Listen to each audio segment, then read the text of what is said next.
यार आजकल ना सोने चांदी ने बहुत धमाल मचा रखा नींद है। उड़ा दी है। 70% की रिटर्न्स एक साल के अंदर, मतलब कमाल ही हो गया। तो अब तो इन्वेस्टर ये पूछे भाई इक्विटी से निकाल के हम सोने चांदी में ना पैसा डाल दें। मार्केट में इतना इन्फॉर्मेशन अवेलेबल है। गोल्ड ने क्या छू लिया है आज, पता नहीं क्या छू लिया है। बिकॉज गोल्ड, अगेन मैं गोल्ड को देखता हूँ अच्छा hedge against inflation. Globally uncertainty चल रही है, जैसे टैरिफ वॉर्स हो गया, आपकी जियो पॉलिटिकल सिचुएशंस हो गई, रशिया यूक्रेन वॉर चल रहा है, बाकी और भी छोटे मोटे चलते रहते हैं। जो यूफोरिया है ना, यूफोरिया में कभी भी आप एंटर मत करो। हेलो वेलकम टू मनी गपशप। I am Amit Kachru, founder of अनी वेल्थ, एक्सपीरियंस ऑफ 20+ ईयर। और मेरे साथ हैं समीर कैला, फाउंडर धन creators with over 27 years of experience in the capital markets. और अमित यार, आजकल ना सोने चांदी ने बहुत धमाल मचा रखा नींद है। उड़ा दी है। धमाल मचा रखा है। 70% की रिटर्न्स एक साल के अंदर, मतलब कमाल ही हो गया। सो अब तो इन्वेस्टर ये पूछे भाई इक्विटी से निकाल के हम सोने चांदी में ना पैसा डाल दें, तो मतलब वो आप क्या सजेस्ट करते यार मेरे पास तो हर दिन हर दूसरे दिन फ़ोन आ रहा है यार, थोड़ा प्रॉफिट बुक कर लेते हैं, गोल्ड ले लेते हैं। तो मैं तो एकदम मना कर देता हूँ sir, according to goal planning, जो हमारी गोल हुई है, जो गोल हमने बना रखे हैं उसके हिसाब से ठीक है। गोल्ड आज की डेट में चल रहा है और मैंने वही बताया ना, मार्केट में इतना इन्फॉर्मेशन अवेलेबल है। गोल्ड ने क्या छू लिया है आज, पता नहीं क्या छू लिया है। मेरे से अगर आप पूछ रहे हो गोल्ड के बारे में, भाई मैं तो 5-10% की एलोकेशन देके, पर्सनली मैंने गोल्ड नहीं लिया है, हैं? ना मैं लूँगा। बिकॉज गोल्ड, अगेन मैं गोल्ड को देखता हूँ अच्छा हेज अगेंस्ट इन्फ्लेशन, मैं उसको वैसे देखता हूँ। ओके, आपका पॉइंट ऑफ व्यू बताओ आप। बट अगर आप as a hedge against inflation ले रहे हो तो फिर तो लेना चाहिए आपको। हाँ तो ले लिया ना, लेके रखा हुआ पोर्टफोलियो है, दैट्स इट। अब नया हाई बन रहा है तो यार मैं वो, उसमें मेरा कोई इंटरेस्ट खास नहीं है। अच्छा, तो गोल्ड तो जैसे अभी ग्लोबली अनसर्टेनिटी चल रही है, जैसे टैरिफ वॉर्स हो गया, आपकी जियो पॉलिटिकल सिचुएशंस हो गई, रशिया यूक्रेन वॉर चल रहा है, बाकी और भी छोटे मोटे चलते रहते हैं। तो इस तरीके से आप ये देखो कि सेंट्रल बैंक्स दुनिया के गोल्ड खरीद रहे हैं खरीद रहे हैं, बिल्कुल खरीद रहे हैं। As a reserve currency against dollar. हाँ ठीक है। सो मेरे हिसाब से, अगर आपको ध्यान होगा, थोड़ा सा पीछे लेके जाऊंगा, ये जब आपने शायद अनी वेल्थ शुरू किया होगा, नहीं उससे पहले 2011 में गोल्ड और सिल्वर में सेम रैली हुई थी। आई थी, मेरे को याद है। ठीक है, तो मेरे को जहन था, मैं उस वक्त ना अहमदाबाद में था, जॉब कर रहा था, और मेरे को ऐसे ऐसे क्लाइंट्स के फ़ोन आए थे जिनसे मेरी 4-5 साल से बात ही नहीं हुई थी। वो फ़ोन करके पूछ रहे थे कि सिल्वर में या गोल्ड में पैसा डाल दें। हाँ and let me tell you, I received the same response this time around when the gold and silver were at gold was at 1,30,000 के आसपास या 1,35,000 के आसपास, और सिल्वर शायद 1.25 लाख के आसपास था। हाँ हाँ। मेरा पॉइंट क्या है सर, जो यूफोरिया है ना, यूफोरिया में कभी भी आप एंटर मत करो। 2011 का एग्जांपल देता हूँ, silver went up to 70 to 73,000 at that time. सही बात है।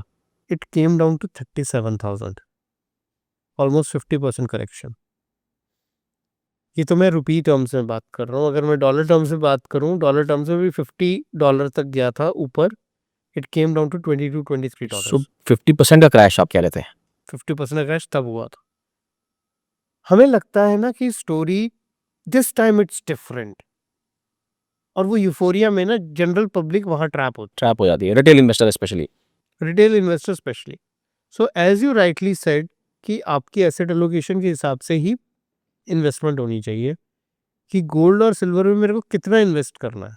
तो हमारे हिसाब से आपको 10% का allocation is more than enough as far as your hedging. हाँ, ट्रेडिंग किसी ने करनी है कि भाई आज खरीदा, 15 दिन बाद अगर रेट ऊपर मिला बेच दिया, that's a different story all together. And you know Indian house holds में गोल्ड सिल्वर को बेचा नहीं जाता।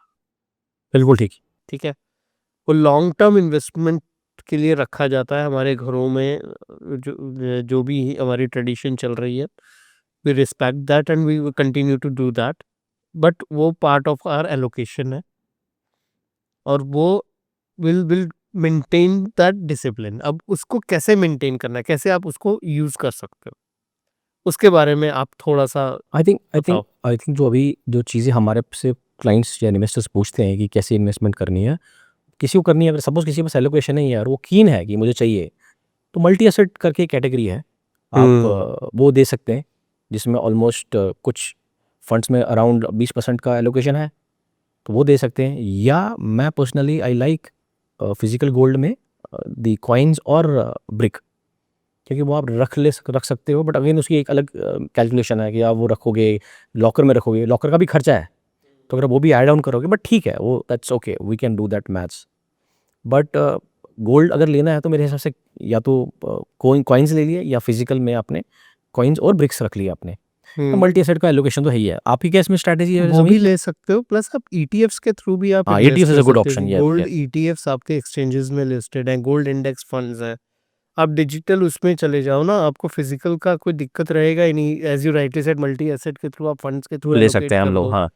बट वो भी एक पोर्शन होता है। बट अगर आप स्ट्रेटेजी वाइज आप प्योरली आप एसेट एलोकेशन के हिसाब से चलना चाहते हो कि लेट्स से आपके पास 10 लाख का टोटल पोर्टफोलियो है जिसमें 1 लाख गोल्ड होना चाहिए या सिल्वर, गोल्ड और सिल्वर का कॉम्बिनेशन होना चाहिए, तो आप ईटीएफ्स के थ्रू प्ले आउट कर लो उसको, दैट्स बट बेटर। यार समीर, एक चीज़ पता है कि अभी क्या हो रहा है ना, कि अभी की मार्केट, आई एम श्योर आपके साथ भी हो रहा है यार, 100% एलोकेशन गोल्ड में चाह रहे हैं। वो गलत है ना सर। देखो अब इसमें ना मैं थोड़ा सा हर एसेट क्लास की बात करूंगा कि यूफोरिया जो क्रिएट होता है वो फिर कहीं ना कहीं बर्स्ट, जब बबल बर्स्ट होता है ना तो फिर बहुत बुरा हाल होता है। आपको नहीं लगता ये फियर ऑफ मिसिंग आउट है, एफओमो जो फोमो हम बोलते हैं, कि यार उसने भी डाला तो मैं भी डाल लेता हूँ। सर वो हर एसेट क्लास में होता है ना, रियल एस्टेट में नहीं होता क्या, इक्विटीज में नहीं होता क्या, स्मॉल मिड कैप में नहीं हुआ था क्या पीछे, राइट। अगर आपको ध्यान हो तो। गोल्ड सिल्वर में भी होता है। मैं 2011 की बात कर रहा हूँ, 2025 की बात कर रहा हूँ, 14 साल के बाद साइकिल रिपीट हो रही है। वही क्लाइंट्स के फ़ोन वापस आ रहे हैं कि यार आप बताओ पैसा इस वक्त डालना चाहिए कि नहीं डालना चाहिए। इक्विटीज़ में भी यही होता है सॉरी, इक्विटीज़ में भी यही होता है कि जब मार्केट्स चल चुकी होती हैं उसके बाद लोग आते हैं, जब मार्केट नहीं चल रही होती तब कोई नहीं आता। आई थिंक ये अगेन वही हम जो बिहेवियर की बात करते हैं वही है, आप हर्ड मेंटालिटी कहीं ना कहीं चालू हो जाती है इन सब की। तो बट अभी जैसे गोल्ड ऑलमोस्ट 7% गिरा है अभी, 10% के आसपास 10% के आसपास गिरा है, तो अभी आपने लगता है कि एंटर करना चाहिए हमें? सर बहुत डिफिकल्ट है बोलना, बट मेरा पॉइंट है कि लेट इट, अब ये साइकिल कितनी लंबी हो सकती है। मैं एग्जांपल देता हूँ, 2011 का जो यूफोरिया जब टूटा था तो सिल्वर तो आधा हो गया, गोल्ड 7 साल तक कोई रिटर्न नहीं दिया, रिटर्न नहीं आया, यस। वो कंसोलिडेट किया। सो अब ये कंसोलिडेशन वाला फेज कितना लंबा हो सकता है। टैरिफ वॉर अगर आपका सुलट गया, आपके जियोपॉलिटिकल वॉर्स सुलट गए, जो मेरे को लगता है आने वाले 6 महीने में या साल भर में सुलटेंगे, कभी ना कभी वो सुलटेंगे, आज नहीं सुलटेंगे 6 महीने में सुलटेंगे। तो जब भी ये ट्रैक पे आएंगे तो इनमें करेक्शन निश्चित है। अब वो कितनी करेक्शन आती है, 10% की आती है, 20% की आती है, 25% की आती है, वो तो वक्त बताएगा। नोबडी कैन कमेंट, बट आप नोबडी कैन। बट एफआईआईज भी वापस आएंगे। हाँ वो तो आएंगे ही सर, उनको जाना कहाँ है, वो छोड़ के कहाँ इंडिया ग्रोथ जाएंगे स्टोरी। वो तो है ही है, इंडिया ग्रोथ स्टोरी तो है ही।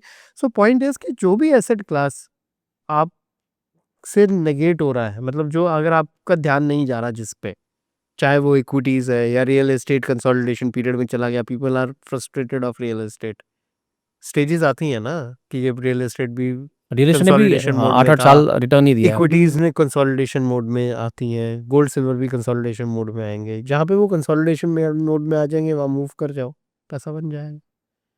चढ़ते हुए बाजार में पैसा नहीं बनता सर, वो लेट एंट्री हो गई आपकी। एग्जाम्पल्स बहुत हैं, अगर मैं इक्विटीज से रिलेटेड बात करूं या गोल्ड सिल्वर से भी रिलेटेड बात करूं, 2011 से लेके 2017-18 तक कोई रिटर्न कोई नहीं रिटर्न था, नहीं आया था। ठीक है। ऑल ऑफ अ सडन पिछले अगर आप 2 साल में 2 देखो साल तो में रिटर्न बनी है रिटर्न एक्चुअली। बनी है, तो वो एवरेजिंग पूरी हो गई उसकी, करेक्ट। एवरेज आउट कर दिया उसने। तो कोई भी एसेट क्लास, अब रियल एस्टेट भी उसी तरीके से चला, तो इक्विटीज भी वैसे ही इक्विटी भी वैसे भी चला है, वैसे स्मॉल भी कैप का भी चलता है। चलता है, कभी मिड कैप चलता है। तो वो ये सब साइकिल्स हैं। और फिक्स्ड इनकम जो सबसे इम्पोर्टेंट कंपोनेंट है उसको तो नेगेट नहीं करना चाहिए मेरे हिसाब बिल्कुल से, होना चाहिए। आई क्योंकि थिंक वो आपके पोर्टफोलियो को एक बैलेंस देता है।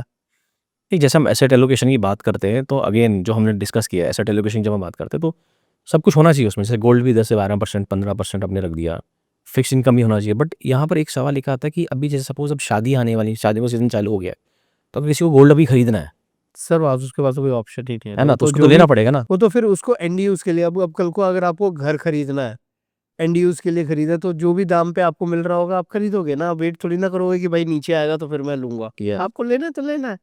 सेम वे में गोल्ड अगर आपको खरीदना है और आपको आपके बच्चे की शादी है और आपको देना है, तो कोई ऑप्शन नहीं है, आपको देना पड़ेगा, आपको लेना पड़ेगा, चाहे चाहे रेट लाख का हो, चाहे 50,000 का हो, चाहे 2 लाख का हो, इससे कोई फर्क थोड़ी ना पड़ता। करेक्ट।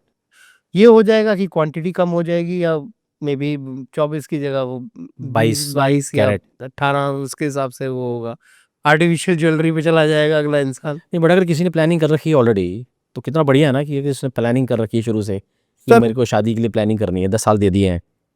सर इसमें ना वो थोड़ा सा ना, ये कई बार ना बजट्स भी हिलते हैं, ये स्पर्ट्स जब आते हैं ना तो बजट्स भी थोड़े से डावाडोल होते हैं, बट स्टिल मैं बोलूंगा बजटिंग करके चलने में एक फायदा होता है कि आपको 19-20 का फर्क लगेगा सारी राइट। चीज में, 10 और 20 का फर्क नहीं आएगा। अच्छा, आज आपके पास मैं आपको 20 लाख रुपए दे रहा हूँ, फॉर एग्जाम्पल आपके पास 20 लाख रुपए हैं, आप कहाँ इन्वेस्ट करोगे at this point in time? Sir वो मेरी एसेट एलोकेशन और रिस्क प्रोफाइलर पे, why should I share with you? आप मेरी रिस्क प्रोफाइलिंग कर दो, आप मेरा गोल मैनेजमेंट कर दो, आपको रिजल्ट समझ में आ जाएगा कहाँ डालना है पैसा। करेक्ट। क्योंकि हम भी हर इन्वेस्टर के साथ यही करते हैं, पहले उसका रिस्क एनालिसिस किया, गोल के लिए किस गोल के लिए पैसा डालना है, इन्वेस्टमेंट करना है, फिर हम उनको फंड्स या जहाँ भी जिस भी आई एसेट थिंक क्लास आई में थिंक उन्होंने आई इन्वेस्ट थिंक करना है वो वो तो सेकेंडरी है यार, वो तो कि कौन से उसमें एलोकेट कर रहा है, पहले तो डिप्लॉय कैसे करना है पैसा। नहीं, वो मान लो डिप्लॉय डिप्लॉय उसने अब फिक्स्ड में करना तो एफडी में भी कर सकता है, राइट। लॉन्ग टर्म के लिए अगर फिक्स्ड में ही रखना तो पीपीएफ भी कर सकता है, सुकन्या कर सकता है बच्चे के लिए, बिटिया के लिए। सो बहुत सारे ऑप्शंस हैं सर, बस तो क्लैरिटी इज इम्पोर्टेंट। बट पैसा बनना चाहिए सर। सर मैं एक चीज यहाँ पे मैं ऐड करूंगा, लोगों का ईपीएफ में पैसा क्यों बनता है, इसका कोई जवाब है आपके पास? जवाब सिंपल है, बिकॉज आप निकाल ही नहीं सकते एक टाइम तक। और पीपीएफ में क्यों बनता है sir? Rate of interest I think PPF में पीपीएफ में आई थिंक वही लॉक इन है उसमें। लॉक इन है 15 साल का, बिल्कुल। ठीक है। और कई लोग इंश्योरेंस इन्वेस्टमेंट्स भी डालते हैं कि भाई लेट्स से आपने लाख रुपया 10 साल के लिए डाला, आपको फिर आपको 20 एक साल के बाद 20 लाख अमाउंट रुपए मिल जाएगा। मिलेगा, हाँ राइट। इस टाइप से। तो उनका पैसा क्यों बनता है सर, मतलब 20 लाख अगेन रुपए क्यों बनता क्योंकि है? पैसा लॉक इन है ना, उसमें आप निकाल नहीं सकते। तो सर हम कुछ ऐसा नहीं बना सकते कि म्यूचुअल फंड से भी पैसा लॉक इन कर दे, जबकि पता ही है कि पैसा बनना है। हम वो रोज क्यों उंगल करते हैं उसको कि भाई कितना पैसा बना, क्यों मैंने वो ऐप देखनी है, या क्यों मैंने वो स्टॉक का रेट देखना है? मैं आपको वही तो कह रहा था, इतना इजी हो गया ना, आप ऐप खोल के आप दिन में 4 बारी पोर्टफोलियो देख सकते हो। अगर ऐसा होता सर तो 1% मिल जाए हमें बेनिफिट, इसका तो मजा है। सर एफडी में आप कितनी बार दिन में देखते हो कि एफडी का इंटरेस्ट आज 1 नहीं रुपया देखती है बढ़ा ना, या नहीं 2 देखती, रुपया पब्लिक बढ़ा? नहीं देखती है, पब्लिक नहीं देखती है। फिर तो सर ये इन्वेस्टर बिहेवियर की तो बात हो रही है ना। करेक्ट। अगर मेरे को पैसा 10 साल के बाद या 15 साल के बाद चाहिए, मैं पीपीएफ में लॉक इन कर रहा हूँ, मैं रिटायरमेंट के लिए पैसा ईपीएफ में डाल रहा हूँ, मैं सुकन्या कर रहा हूँ जिसमें 20-21 साल के बाद बच्चे को पैसा मिलना है, तो मैं क्यों इक्विटीज को रोज देखता हूँ, या गोल्ड सिल्वर को मैं रोज क्यों देखता हूँ? गोल्ड सिल्वर आप कब देखते हो सर? जब जरूरत होती है यार, जब आपको जब जब कोई शादी कोई होती इवेंट है। है कोई, जब why do you want to speculate on this? Correct. Law of averages अगर आप निकाल के देखो वही 10-12% है सर। आप निकाल के देख लो ना, 2011 में जो रेट था गोल्ड का 27-28 हजार था गोल्ड का रेट, आज कितना है 2025 में? 1,25,000। 1,25,000 के आसपास है। आप निकाल लो कितना हो गया, 26,000 36,000 था, पता नहीं मेरे को एग्जैक्टली डेट याद। अब निकाल लो रिटर्न। सिल्वर 73,000 था 2011 में, आज अगर 2 लाख भी है, रिटर्न निकाल लो 14 साल का, मेरे ख्याल 10% भी नहीं बनेगा, 8% के करीब बनेगा। आपको लगता है रैली खत्म हो गई है गोल्ड की? नो कमेंट्स ऑन दैट, इस पे ऊपर मैं कुछ नहीं बोलूंगा, बट मैंने वो बोल दिया कि जहाँ पे भी अगर जियो पॉलिटिकल सिचुएशंस नॉर्मलाइज हुई, ट्रेड वॉर्स ये सिचुएशन थोड़ी सी नॉर्मलाइज हुई, इक्विटी वापस भागना शुरू हुआ। इक्विटी तो चलेगा ही, at the end of the day वो बैकबोन है आपकी इकोनॉमी की, वो चलेगी, बट गोल्ड और सिल्वर में थोड़ा सा मॉडरेशन आएगा, थोड़ा ये करेक्ट करेंगे। अब वो कितना करेंगे, कब करेंगे, नोबडी नोज, बट वो करेक्शन आएगा। 70% एक साल की रिटर्न आई कैन वाउच कि बॉस कंटिन्यूसली 2 साल नहीं रिपीट हो सकती, करेक्ट, क्योंकि हम भी रियर व्यू देख रहे हैं, देख रहे हैं, सही बात है। राइट। हम गाड़ी जब चलाते हैं ना तो आगे देख के आगे देखे चलाते, चलाएंगे, पीछे नहीं देख के चलाते चलाते, हैं। Yes yes yes. ठीक है। तो ये जो 70% रिटर्न था वो बन चुका है, आगे क्या बनना है वो हमारे सामने है। तो let's be realistic, let's be on the money. हमें आज कहाँ पैसा डिप्लॉय करना है, दैट्स मोर इम्पोर्टेंट। तो बेसिकली वही बात वही है, मुद्दा वही है कि आपके पास जो एलोकेशन है according to your risk profile, हमें एलोकेट करना है पैसा, एग्जैक्टली। और गोल्ड 5-10% जो देना है वो गोल्ड इज देना है, part of the portfolio, it has to be part of the portfolio, but then it depends upon the investor to investor कि इसको कौन सा गोल्ड रखना है, फिजिकल रखना है या उसको फंड्स रखने हैं सर या इंडियन ETF। फैमिलीज में गोल्ड है, हर फैमिली के पास कुछ ना कुछ क्वांटिटी में गोल्ड है, and let me tell you, वही गोल्ड आज अप्रिशिएट होकर 10% एक्चुअली में वो चल ही रहा है, यस, राइट। तो अगर आप फ्रेश एलोकेशन नहीं भी करते हो, it's part of your asset allocation, वो है ही है आज की डेट में। प्लस जिसको फ्रेश लेना है, अगर एंड यूज के लिए है तो उसके पास कोई ऑप्शन नहीं, उसको नहीं लेना है, पड़ेगा। नहीं है, सही बात। लेकिन जिसके पास जो डेफर कर सकता है, मतलब जिसको पता है कि भाई अगर 5 साल 10 साल भी ये, तो आपके पास ETF का ऑप्शन है। पहले सॉवरेन गोल्ड बॉन्ड्स आते थे, अब वो नहीं अवेलेबल गोल्ड है। फंड्स, गोल्ड फंड्स है, आप बहुत चीज़ों में आप फिजिकल गोल्ड में यूज कर सकते हो, उस तरीके से आप आपके पास कितना फिजिकल गोल्ड है? Sorry sir, I can not comment on that. So this is all, sir, as far as this asset allocation is concerned. Thank you very much. Thank you Sameer, thank you so much for your insight. Thank you. अगर आपको हमारा episode पसंद आया है और उसमें कुछ value मिली है तो आप इसे लाइक करें, शेयर करें और सब्सक्राइब करें, ताकि बाकी लोग भी इसका फायदा उठा पाए। और हाँ, अगर आप चाहते हैं कि आपका कोई टॉपिक हम अपनी गपशप में उठाएं और डिस्कस करें, तो कृपया कमेंट बॉक्स में इसे डाल दें, और हम इसको डेफिनेटली आगे आने वाले एपिसोड्स में कहीं ना कहीं उठाएंगे और हम आपको इन्फॉर्म करेंगे। धन्यवाद। Mutual fund investments are subject to market risks. Read all scheme-related documents carefully.